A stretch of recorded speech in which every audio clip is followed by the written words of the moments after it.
ਕੀ ਹੋਇਆ ਤੈਨੂੰ?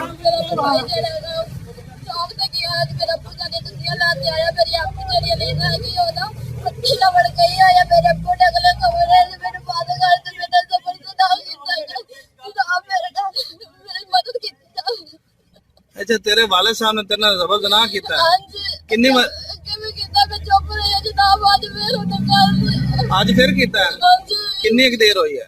तकरीबन 10 मिनट पहले 10 ਮਿੰਟ ਪਹਿਲੇ ਉਹਨੇ ਜ਼ਬਰ ਜਨਾਹ ਦੁਬਾਰੇ ਕੀਤਾ हाँ ਹੈ? जी ਤੇ 15 ਤੇ ਕਾਲ ਤੂੰ ਕੀਤੀ ਹੈ? हाँ जी ਚਲੋ ਠੀਕ ਹੋ ਗਿਆ। ਤੇ ਇਸ ਤੋਂ ਇਲਾਵਾ ਜੀ ਅੱਗੇ ਕਿੰਨੀ ਵਾਰੀ ਕੀਤਾ ਉਹਨੇ? जब के बारे ਕੀਤਾ ਮੈਨੂੰ ਨੇ ਕੀਤਾ ਕਿ ਸੁਬਹ ਤੱਕ ਬਿਜਲੀ ਲਾ ਦੇ ਮਾਰ ਦੇ ਤਾਂ ਤੂੰ ਕਿਸੇ ਨੂੰ ਦੱਸ ਕੀ ਹੋਇਆ ਤੈਨੂੰ?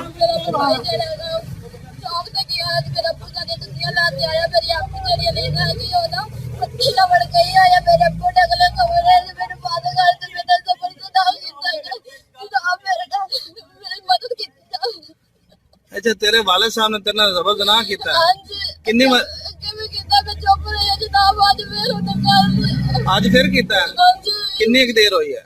तकरीबन 10 मिनट पहले 10 ਮਿੰਟ ਪਹਿਲੇ ਉਹਨੇ ਜ਼ਬਰ ਜਨਾਹ ਦੁਬਾਰੇ ਕੀਤਾ ਹੈ? हाँ जी ਤੇ 15 ਤੇ ਕਾਲ ਤੂੰ ਕੀਤੀ ਹੈ? हाँ जी ਚਲੋ ਠੀਕ ਹੋ ਗਿਆ। ਤੇ ਇਸ ਤੋਂ ਇਲਾਵਾ ਜੀ ਅੱਗੇ ਕਿੰਨੀ ਵਾਰੀ ਕੀਤਾ ਉਹਨੇ? जब के बारे